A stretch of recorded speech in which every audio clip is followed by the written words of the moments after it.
Ada satu cerita nih tentang kisahnya Nabi Allah Isa alaihissalam bersama dengan kawannya yang cinta dunia ini ya. Jadi ceritanya Nabi Isa berangkat pergi untuk melakukan sebuah perjalanan. Beliau kemudian tawarkan kepada kawan-kawannya, ayo siapa yang mau ikut? Kayak saya kemarin waktu ke Australia, kan saya tanya sama kawan-kawan, ayo siapa yang mau ikut? Nih akhirnya ikutlah 9 orang, dayang-dayang saya.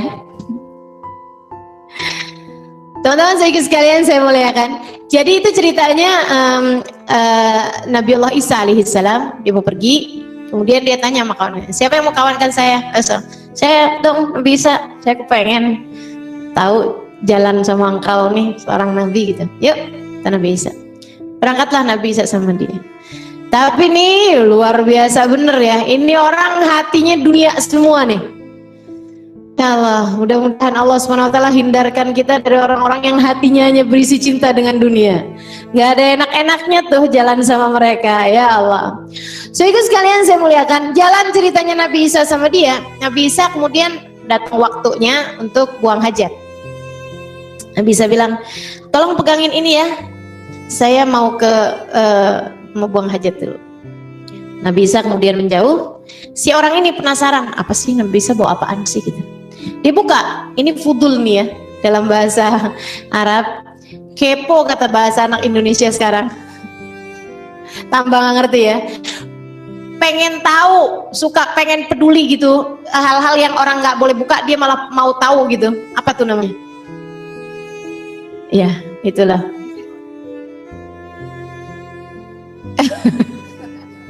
Saya sekarang yang gak ngerti.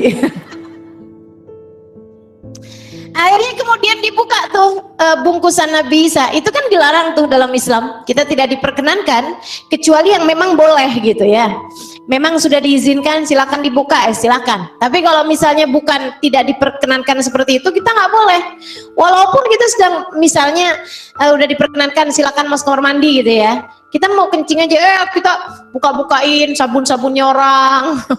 Nah itu fuduli namanya. Sehingga sekalian, dia kemudian buka tuh apa yang dibawa oleh Nabi Isa. Bukanya aja udah salah karena nggak diperkenankan.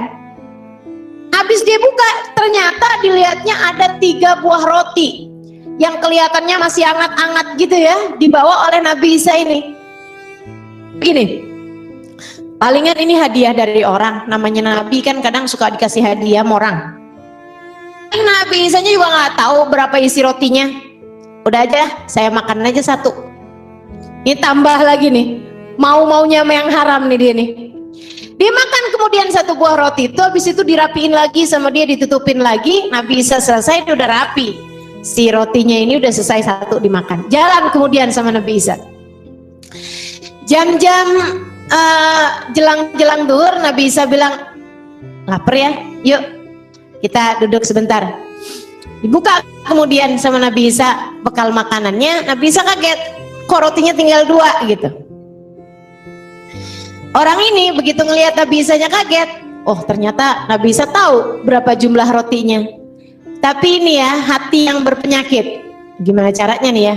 Oke lah, saya mau pura-pura aja gitu. Pura-pura tidak tahu. Akhirnya Nabi Isa kemudian bilang, seingat saya rotinya ada 2, ada 3. Ini kok cuma ada 2 ya? Kamu tahu nggak? Kok nggak enak ya pertanyaannya Nabi? Saya nggak jadi. Maksud kamu nuduh saya buka roti kamu gitu? Enggak gitu juga, bukan gitu juga maksud saya. Kata Nabi Isa gitu. Oke lah kalau gitu mari kita makan. Nabi Isa kasih 1 rotinya ke orang tersebut, 1 rotinya kepada Nabi Isa. Mari kita makan. Makanlah. Cuma Nabi Isa perlu adain tes nih sama orang ini nih. Sebenarnya orang ini kenapa nih? Penasaran Nabi Isa. Nabi Isa kemudian jalan. Lihat ada bangkainya, bukan bangkai, ada tulang belulang ayam di hutan tersebut. Nabi Isa kumpulkan tulang belulang ayam atau burung gitu ya, kumpulkan sama Nabi Isa. Kemudian Nabi Isa kan mukjizat, Nabi Isa punya mukjizat. Nabi Isa pegang, kemudian berkata, "Gum ya Abdullah biidznillah." Bangkitlah wahai hamba Allah dengan izin Allah. Subhanallah, tulang belulangnya langsung nyatu, kemudian ada ininya, semua peralatannya burung tersebut sampai ke tulang-tulangnya, sampai ke dagingnya, sampai ke uratnya, apa semuanya saling sambung sampai kemudian hidup. Begitu hidup kemudian Nabi Isa pun melepaskannya. Orangnya luar biasa gitu, wah hidup lagi, engkau memang Nabi yang luar biasa wahai Nabi Isa. Nabi Isa kemudian tanya sama orang itu, bagaimana araita hadhil mu'jizah? Dengan hak Allah yang telah memperlihatkan kepadamu mukjizat tersebut, saya tanya kepadamu, kamu tahu nggak roti saya yang satu di mana? Nabi Isa, jangan nuduh dong, saya nggak tahu-tahu. Kita tuh gimana sih? Kita kok udah belum kayak begini nih, kamu agak susah nih saya nih. Oh ya udah, oke lah kata Nabi Isa.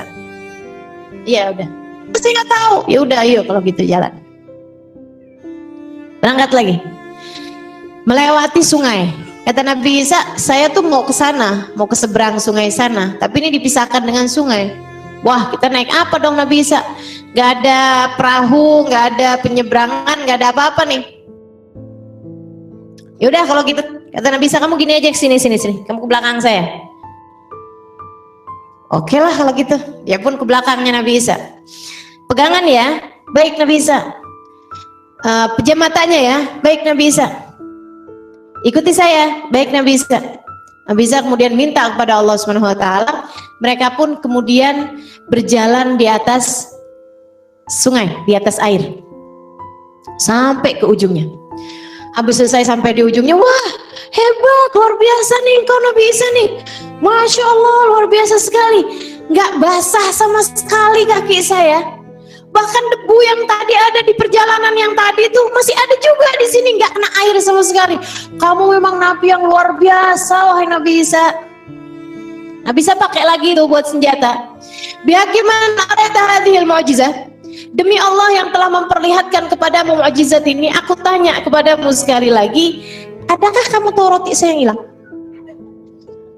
Seingat saya bawa roti ini 3. Yang satu itu kemana ya? Aduh Nabi Isa, kenapa sih kamu selalu menuduh saya? Saya nggak tahu apa-apa pasal roti kamu yang hilang itu. Saya nggak tahu. Emang dari awalnya dia cuma 2 kok. Mungkin kamu yang lupa atau mungkin orangnya itu keliru masukin kali. Wow, udah nuduh-nuduh orang pula. Dan Nabi Isa, oke lah, baiklah, yuk. Saudara-saudariku sekalian saya muliakan, jalan kembali Nabi Isa. Sampai di sebuah perjalanan, pertengahan jalan, Nabi Isa melihat ada gundukan tanah. Sama Nabi Isa, gundukan tanah tersebut dibagi 3. Dibagi 3 oleh Nabi Isa alaihissalam. Habis itu kemudian Nabi Isa berdoa. Doa, berubah menjadi emas. 3 gundukan tanah tersebut berubah menjadi emas. Gundukan besar-besar ya, tinggi-tinggi jadi emas. Wah, ini apa ini Nabi Isa? Emas, kata Nabi Isa. Emas nih, beneran nih emas nih. Iya, kan saya bisa minta sama Allah. Jadi ini sudah saya mintakan dengan mukjizat saya untuk berubah jadi emas. Jadi sekarang nih 3 ini nih emas. Wah, luar biasa, bener ya. Kau memang Nabi yang luar biasa. Itu matanya langsung kuning. Kuning warna emas. Akhirnya kemudian Nabi Isa bilang, ya gitulah. Ini buat siapa aja nih Nabi Isa? Ini yang satu kan saya yang ngerubah jadi emas, jadi satu buat saya. Oh gitu, iyalah semuanya juga punyamu Nabi Isa. Kata Nabi Isa, yang satu lagi kan kamu udah nemenin saya, jadi satu buat kamu. Wah makasih Nabi Isa, makasih banget. Yang satu lagi buat siapa? Kata Nabi Isa, yang satu lagi buat orang yang makan roti saya yang hilang.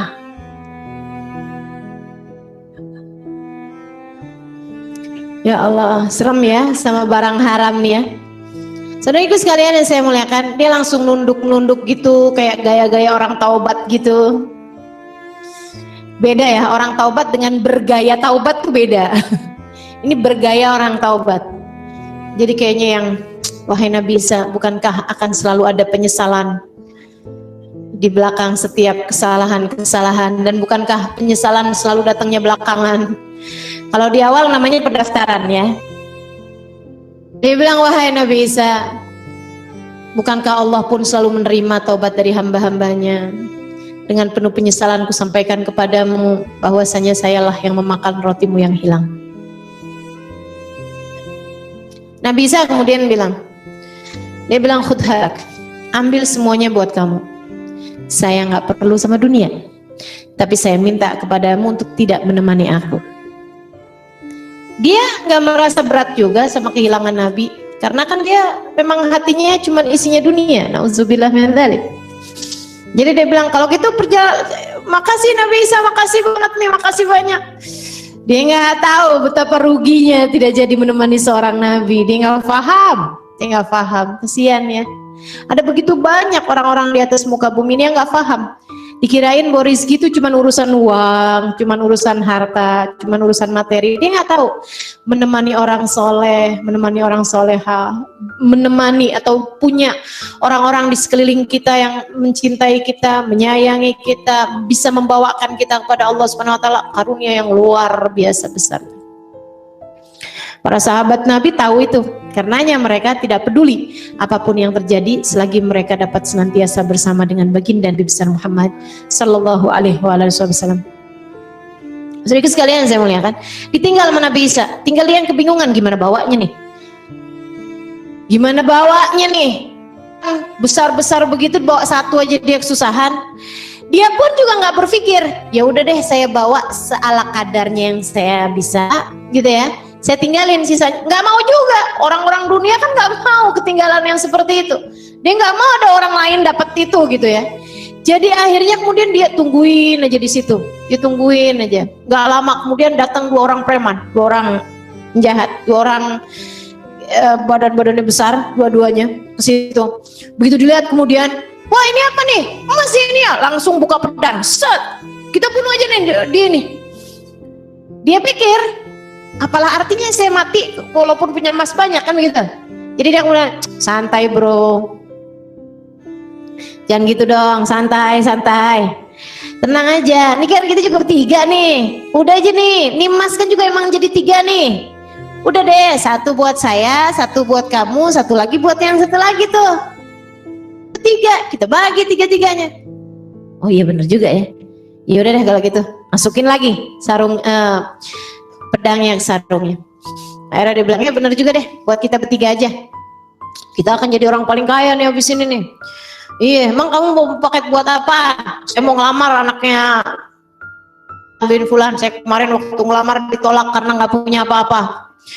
Saya mau beli ini, mau beli itu, langsung rencananya banyak. Sama kayak kita ya, kalau merencanakan sesuatu. Kalau punya uang sekian, kita mau beli apa? Rencananya langsung banyak. Jadi mereka pun merencanakan itu harta kayaknya buat 7 turunan, naik lagi 3 tanjakan belum habis tuh. Jadi mereka udah merencanakan cara seperti itu. Kemudian salah seorang di antara mereka bilang, tapi ngomong-ngomong nih lapar nih. Iya ya, gimana kalau seorang di antara kita beli makanan? Oh dia aja nih orang sini nih, dia tahu beli makanan di mana. Udah kamu aja pergi ke kampung sana, mungkin jaraknya sekitar 1 jam 2 jam perjalanan begitu ya. Dia bilang kamu aja deh yang pergi ke sana. Saya pergi sekalian, saya mau ngaturin kendaraan. Maksudnya saya mau ngaturin buat bawa apanya, buat ngangkut barang-barang tersebut. Iya boleh. Jadi 1 tuh kemudian turun ke kampung 2 jam perjalanan. Di tengah jalan dia mikir, wah kalau aja buat saya sendirian enak nih. Saya kan turun ke kampung nih, saya siapkan semua penjemputannya, ini itunya apa segala macem, sehingga kemudian saya ambil semuanya. Tapi ini saya mesti beresin dulu 2 orang ini, biar saya sendiri aja yang punya emas itu. Gimana caranya ya? Oh, lama kelamaan dia ketemu idenya. Dia akan taruhkan racun di makanan 2 orang tersebut. Yang satu kawannya Nabi Isa itu ya, yang satu lagi adalah temennya dia sebenarnya. Nah itu kadang urusan uang nih orang nggak tahu teman, nggak tahu keluarga, nggak tahu saudara gitu ya. Urusan uang kayak nggak ada saudaranya gitu. Nauzubillah min dzalik, nauzubillah min dzalik. Sedikit sekalian yang saya muliakan, habis direncanakan seperti itu, dia pun nyampe ke kampung, dia makan banyak-banyak, dia kemudian rencanakan penjemputannya. emas tersebut, tapi dia bilang tungguin, tapi jangan sekarang, ntar aja nanti agak sore-sorean, biar nanti kan waktu ngambilnya nggak kelihatan. Dia nggak bilang sama mereka, sama orang kampung, bahwa itu adalah emas. Pokoknya dia sewa lah gitu ya, sewa untuk jadi kendaraan dia ngangkut. Dia kasih tahu petunjuknya dekat sama ini, dekat sama itu gitu. Udah, habis itu dia kemudian beli makanan, taruhin racun, dia bawa pulang ke sana. Dua orang kawannya tadi nih, yang satu adalah kawan Nabi Isa sebenarnya, yang satu lagi kawan dia sendiri, itu juga lagi ngomong-ngomong. Ini kayaknya harta nih kalau kita bagi berdua doang nih gede nih kita dapatnya nih, gitu kan? Iya bener juga ya. Jadi kita dapat 1,5 nih masing-masing. Bener. Dia bilang, terus gimana dong? Itu kan kawan kamu tuh. Enggak kok, saya juga baru aja kenal. Oh itu biasa tuh ya.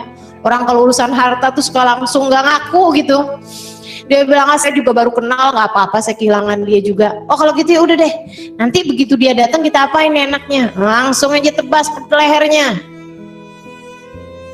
Saudara sekalian saya muliakan, datang nih kawannya, bawa makanan yang sudah beracun. Dua orang tersebut sudah merencanakan pembunuhannya. Begitu dia datang, yuk kawan-kawan kita makan. Yang satu kemudian datang ke belakangnya, matilah dia pada saat tersebut. Mati kemudian si orang ini. Masih jenazahnya di situ, dua orang tersebut dengan ketawa-ketawa kemudian, wah akhirnya deh kita bagi dua nih. Harta sebegini banyaknya, kita sekarang jadi orang paling kaya di kampung kita. Mereka kemudian buka makanannya tersebut, kemudian makan mereka berdua, matilah kedua-duanya di dekat situ. Selang seberapa lama Nabi Isa pun datang jalan tersebut. Dilihatnya 3 gundukan emas, masih seperti pembagian Nabi Isa yang tadi. Seperti pembagian Nabi Isa yang tadi, dan sudah ada 3 mayit di sekeliling daripada 3 gundukan itu. Katanya Nabi Isa, hakadha fa'alatid dunya bi ahbabiha. Demikianlah dunia akan selalu memperlakukan para pecinta-pecintanya. Akan mati dan dunianya tersisa. Dunianya mah ada-ada aja gitu kan. Tapi orang-orangnya tuh, para pecinta-pecintanya akan selalu dibegitukan sama dunia. Dia akan selalu mengecewakan para pecintanya. Nauzubillah min dzalik. Yuk kita bikin diri kita nggak usah terlalu bergantung sama urusan dunia. Mudah-mudahan Allah mudahkan, mudah-mudahan Allah bagi kebaikan-kebaikan hati kita insya-Allah. Nah, ini teman-teman sekalian. Jadi urusan rezeki itu ada yang sama Allah dikasih banyak, ada yang sama Allah dikasih sedikit ya. Pokoknya adalah sesuai dengan kedermawanan Allah Subhanahu wa taala, kebijaksanaan Allah Subhanahu wa taala. Sekalian, kalau kita mau lihat Allah Subhanahu wa taala itu, nggak usah jauh-jauh melihat kepada yang lain deh, lihat dirimu sendiri aja. Kalau engkau adalah orang tua yang bijaksana, punya anak macam-macam nih, satu hari kamu dapat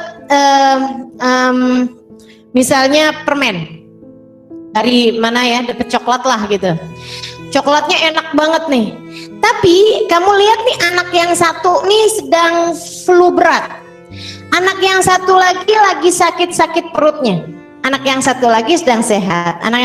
Ketika kamu kemudian mau bagi tuh coklat, kamu akan lihat, kamu jangan banyak-banyak ya dek ya, kamu kan lagi sakit giginya, kamu dikit aja ya dek ya.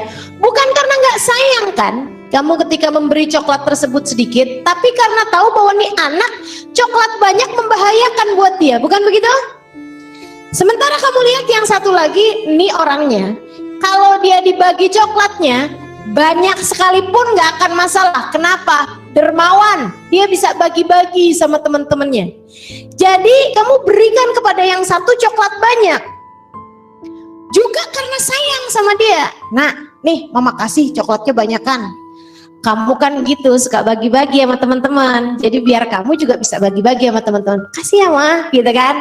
Yang satu lagi nih anaknya pelit, tapi ya oke lah kita kasih sedang-sedang aja, misalnya kayak gitu.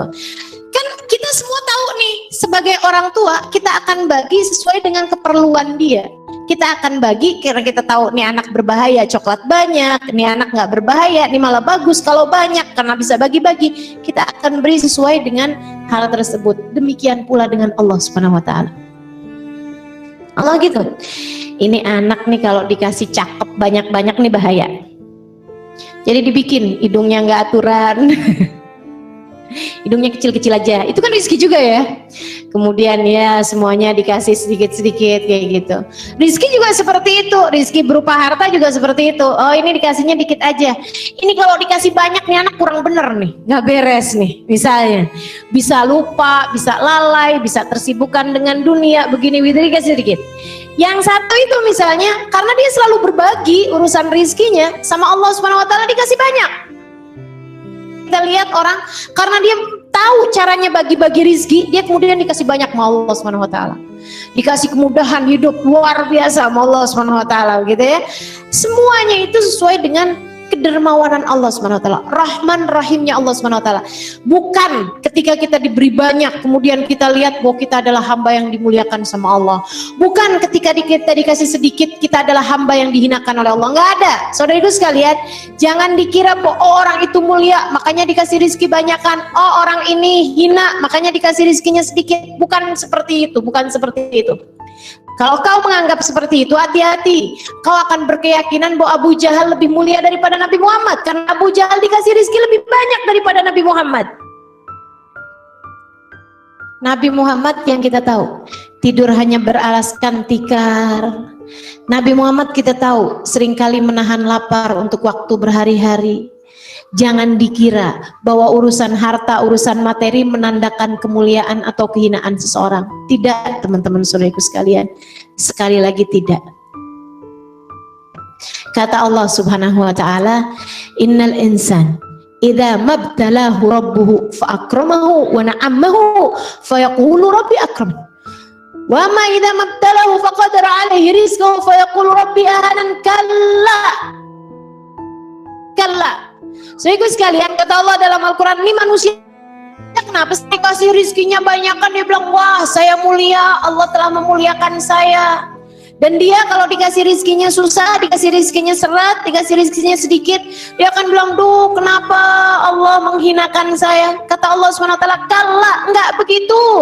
Tidak ada urusan materi sesuai dengan kemuliaan atau kehinaan seseorang, tidak ada. Itu tidak menunjukkan apa-apa. Semuanya sama-sama mabtalahu, semuanya sama-sama adalah ujian dari Allah SWT yang harus kita jalankan, harus kita kerjakan sesuai dengan caranya. Kalau kamu dikasih harta banyakan, sedekahin. Kalau kamu dikasih harta banyakan, baik-baiklah menggunakan harta tersebut. Muliakan dengan uang tersebut, kamu pakai buat kebaikan-kebaikan. Ada begitu pintu-pintu kebaikan yang kamu bisa gunakan dengan melalui harta tersebut. Dan kalau kamu kemudian dikasih hartanya sedikitan, hak kamu juga banyak, kewajiban kamu pada Allah SWT juga banyak. Kewajiban untuk bersabar, kewajiban untuk bersyukur, kewajiban untuk menggunakan waktumu dengan lebih mudah begitu ya, karena tidak terganggu dengan dunia gitu. Saudara sekalian, saya muliakan Sayyidina Ibnu Mas'ud alaihi ridwanullah, satu waktu pernah dibilangin sama anaknya, ya bagi uang ya, kata ayahnya, aduh nak maafkan ayah. Baik saya tidur. Oke, thank you. Dia ngomong apa sih? Iya, saudaraku sekalian saya muliakan, Sayyidina Ibnu Mas'ud satu kali anaknya datang. Dia bilang, ya bagi saya uang. Kata ayahnya, nak, ayah sedang tidak punya uang. Dan hari yang ayah sedang tidak punya uang, tidak lebih ayah syukuri daripada hari yang ayah punya uang, tidak lebih ayah syukuri daripada hari yang ayah tidak punya uang. Artinya buat ayah itu sama aja, makan hari yang sama-sama aja. Itu karena kasih Allah. Jadi sekalian yang saya muliakan, jadi sekali lagi itu urusan rezeki, gitu ya. Allah SWT ada kasih banyak, ada kasih sedikit, semuanya sesuai dengan Rahman Rahimnya Allah SWT. Dan rezeki itu seperti yang tadi saya sampaikan, ada yang haram dan ada yang halal. Kita minta sama Allah SWT rezeki yang halal, rezeki yang berkah, dan juga fi khairin wa lutfin wa afiyah. Kita kalau minta rezeki jangan lupa nih, fi khairin wa lutfin wa afiyah, dalam kebaikan, dalam keselamatan, dalam keafiatan. Ceritanya suka ibadah pada Allah Subhanahu wa taala, tapi karena dia juga harus cari makan, dia tiap hari juga bekerja beberapa jam untuk mendapatkan 2 buah roti yang dia makan di waktu siang, dia makan di waktu malam. Satu hari saat dia pulang dari kerjanya nih di siang-siang jelang sore hari, dia mikir begini, ya Allah, coba ya, saya tuh dikasih roti gitu, 2 roti tiap hari ya Allah, tapi saya nggak perlu kerja sehingga saya bisa setiap hari berada dalam ibadah kepadamu. Ya Allah, kasih kepada saya roti 2 biji tiap hari tanpa saya harus bekerja sehingga saya bisa selalu beribadah kepadamu. Gak lama kemudian dia jalan, dia lihat ada 2 orang sedang begaduh, 2 orang lagi berantem, 2 orang lagi bertikai. Dia kemudian berusaha untuk mendamaikan 2 orang tersebut. Tahu-tahu yang satu kemudian ngeluarin belati, kemudian dihantamkan kepada yang satu lagi sampai darah kemudian muncrat. Tersebut kemudian mati yang satu itu. Dia kemudian segera melemparkan pedangnya itu, belatinya itu, dia lemparkan pisaunya ke situ. Kemudian orang tersebut karena sedang panik, dia ambil pisau tersebut, orangnya kabur. Datang orang-orang kemudian ke tempat tersebut, mendapati ada orang meninggal dunia, dia yang pegang pisaunya. Jadi dia pun kemudian dikirain dia yang bunuh. Dia pun masuk penjara. Tiap hari dikasih roti 2, siang 1, malam 1. Dia tidak harus bekerja, doanya diijabah, tapi harus berada dalam penjara. Mau kayak begitu? Enggak mau juga kita. Makanya kalau doa yang benar, kalau doa yang pintar, berdoalah pada Allah Subhanahu wa taala rizki halalan, thayyiban, mubarakan, fi khairin, wa lutfin, wa afiyah. Gitu. Dalam kebaikan, dalam keselamatan, yang enak aja kalau minta rizki. Baik teman-teman saudaraku sekalian, terakhir pembahasan saya adalah apa saja amalan-amalan yang Nabi Muhammad mengajarkan kepada kita untuk kita lakukan dalam hal mendatangkan rizki, bukan hanya zahir, tapi juga rizki batin. Dikaruniai ketabahan, dikaruniai kesyukuran, dikaruniai qanaah, itu adalah rizki-rizki batin. Ilmu yang manfaat, anak-anak yang soleh, suami yang soleh, pasangan hidup yang soleh, itu juga merupakan rizki-rizki batin. Apa aja amalan-amalan? Yang pertama, Nabi Muhammad alaihissalam mengajarkan, kalau kamu ingin rizkimu berkah, kalau kamu ingin umurmu panjang dalam kesehatan, dalam kebaikan, urusan-urusan duniamu menjadi mudah, kehidupanmu di dunia ini menjadi mudah, perbanyaklah sedekah. Seperti yang tadi saya sampaikan, kalau kita mau bagi coklat misalnya sama anak-anak kita, kalau kita lihat ada anak kita yang dermawan, suka bagi-bagi, kita akan kasih banyak sama dia. Maryam, itu orang paling dermawan yang pernah saya temui, almarhumah. Beliau itu pernah lagi satu hari jalan-jalan sama saya di Indonesia. Beliau tuh pernah mau belanja nih, mau shopping, tapi ketinggalan bawa uang untuk dia shopping, tapi tidak ketinggalan uang untuk dia bersedekah. Seumur hidup saya baru lihat ada orang seperti itu, bisa ketinggalan uang buat shopping, padahal dia memang perginya mau buat belanja, tapi nggak ketinggalan uang buat sedekah. Apakah kamu pernah terjadi hal seperti itu dalam hidupmu? Dia nggak ketinggalan uang buat sedekah, padahal perginya mau buat shopping. Itu Bapak Maryam, orang paling dermawan yang pernah saya temukan. Beliau itu begitu nyampe di Indonesia, dia akan tukarkan uang real ataupun dolar, dia akan tukarkan seukuran makannya orang. Dia tanya sama saya, Halimah, kalau orang makan tuh berapa uang Indonesianya berapa? Saya bilang 10.000 bisa juga, tapi nggak mewah gitu, maksudnya makannya biasa-biasa aja. Tapi kalau kemudian 20.000, nih makannya enak, sama buahnya, sama ininya gitu, semuanya gitu ya. Satu box nasi biasanya itu kalau di uang kita kan misalnya 20 ribuan gitu ya. Ya teman-teman sekalian, beliau langsung tukerkan uangnya itu, dolar-dolar, tukerkan 20 ribuan. Dan itu dipikirkan sama beliau, biar kamu ngasihnya gampang, dilipet-lipet sama beliau duitnya. Dilipet-lipet jadi gampang gitu, mau bagi-baginya cepat, bisa dapat banyak gitu sedekahnya. Subhanallah. Dan itu setiap malam beliau akan, setiap kali saya mau pulang ke rumah gitu, beliau akan bagi saya, nih Halimah jangan lupa ya sedekahin gitu, satu uang gitu banyak-banyak kasihin. Saya bilang, Bapak ini udah malam. Dia bilang begini, kamu nggak tahu nak, sedekahin. Saya bilang ini sudah malam, kalau saya jalan itu saya belum tentu ketemu orang miskin gitu. Alhamdulillah, alhamdulillah. Masih ada lagi Kak? Dia kemudian saya bilang begitu, katanya beliau, kamu nggak tahu, dah kamu keluarin aja, gitu kan? Kamu bawa aja. Baiklah bawa. Saya jalan nih, bawa uang waktu itu yang 50 ribuan. Jadi lumayan lah itu ya, kalau buat makan dia dan seluruh keluarganya tuh, keluarga punya anak 2, 3 tuh masih muat gitu. Saya kemudian sepanjang jalan nih, saya liatin gitu, saya berhentiin supir, kemudian saya kasih orang, ada tukang jualan apa malam-malam hari, ada tukang jual apa gitu yang kira-kira miskin, saya bagi. Saya baru sadar gitu, subhanallah, ternyata memang ada banyak orang. Dan saya jadi mikir gitu, antara mereka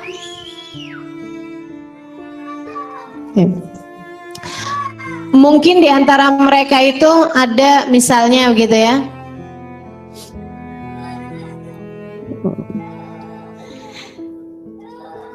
mungkin di antara mereka tuh ada orang pedagang apa, cincau mungkin, atau pedagang apa gitu ya, pedagang sayur misalnya, lagi mikir-mikir dagangannya hari ini tuh lakunya sangat sedikit sekali, mau pulang ke rumahnya gimana nih, buat makan anak-anak besok gak ada, gak cukup, buat sekolah anak besok gak cukup gitu. Tiba-tiba saya kemudian berhenti, kasih uangnya Ubaba padahal kasih ke mereka gitu. Dan itu subhanallah, saya perhatiin setiap kali orang kemudian nerima itu, dia pertama kaget gitu, kemudian dia akan bilang makasih ya. Habis itu saya selalu menoleh ke belakang, maksudnya ngelihat, selalu mukanya tersenyum. Subhanallah, menyunggingkan senyum di wajah orang, membuat bahagia seseorang, itu nilainya nggak kecil di mata Allah Subhanahu wa taala. Kita tidak pernah tahu sedekah kita yang mana yang membuat seseorang kemudian mengangkat tangannya berdoa kepada Allah Subhanahu wa taala, yang sampai membuat kita kemudian mulia di mata Allah. Kita tidak pernah tahu. Dan Ubabah selalu bilang sama saya, hadisnya Nabi Muhammad SAW, ittakhadhu 'indal fuqara al-ayadi fa inna lahum daulatan yaumal qiyamah. Berbuat baiklah kepada orang-orang fakir miskin di dunia ini, karena di hari akhirat nanti mereka adalah pejabat-pejabatnya, penguasanya di akhirat. Buat baiklah banyak-banyak kepada orang-orang miskin, mereka adalah penguasa-penguasa di hari akhirat nanti. Saudaraku sekalian, Ubabah Maryam ini pernah bilang sama saya, Halimah, jangan pernah takut untuk menjadi penyambung tangannya Allah Subhanahu wa taala, untuk menjadi yang memberikan kepada orang-orang. Allah akan memberimu nak sesuai dengan sebanyak engkau menebar-nebarkan kebaikan kepada setiap hamba-hambanya. Semakin banyak yang kamu keluarkan, Allah akan bagi kepada kamu juga banyak.